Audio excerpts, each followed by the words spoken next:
Yes. I've got Tommy pitting oil-cured olives. My favorite thing to do. Yeah.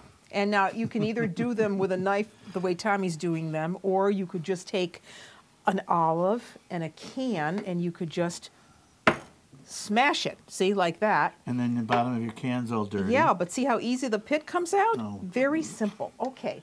All right, but that's a good way to do it. Anyway, so oil-cured black olives, and then we want some anchovy. Now, I don't know about you, Tommy, but do you love anchovies? Oh, I love anchovies. Okay, Yeah, so I these, love anchovies. I like using the anchovy in oil for this. Yes, yes. Instead of the anchovy in salt. So I'm going to put them right here, just 3 or 4 of these. On the impeccably clean chopping board. Yes, on your clean chopping board.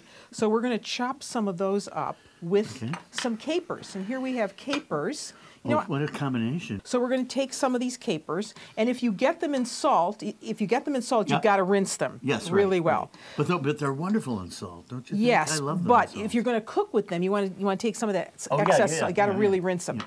So we make a little pile here. So we have our capers, we have our anchovy, and then we want some flat leaf Italian parsley. This is from my garden, isn't it lovely? Oh, it says Guy all over it. It says my husband Gaetano all over it because he's the one that grows it. So we want flat leaf Italian. You know, and my grandmother always used the stems too. You know, my grandmother did too. Always used the stems. People tend to throw it out. She used to tie them up in string and throw them in the chicken soup and stuff. Always use the stem. So we're going to use the stem. And all we want to do really is mince this up together so you have a nice little pile. And I'm going to add some of your olives to this if you would. Yep. Just put them on my pile here to put this in with our cardoons. Doesn't this smell good just by just chopping it up? And that freshness of the parsley. Yeah. Well, I think maybe that may be it. I don't know how to answer you. But anyway, I'm putting a little bit of this extra virgin olive oil in the bottom of you want an oven-proof casserole. Then you take your cardoons. You just lay them in. And just make a couple layers. Just lay them in your It looks almost like pasta, doesn't it? It does. And then we take some of this mixture. Isn't this pretty?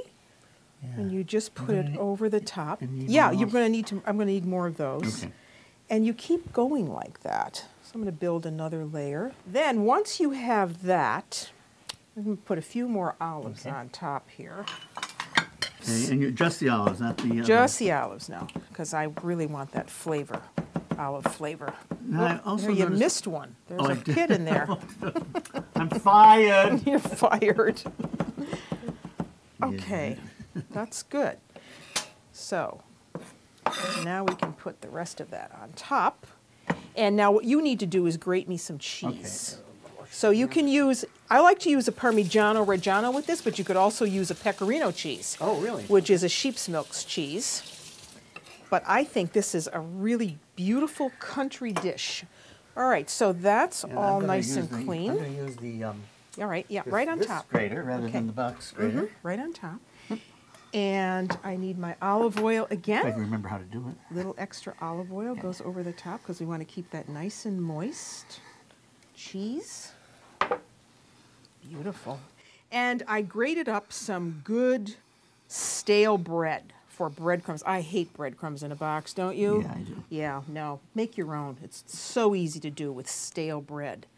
So we're going to put a few of those over the top. Now we need olive oil. We're going to cover this just for a few minutes. And this is going to go into a 350-degree preheated oven. And Tommy, I guarantee you, you are going to love this.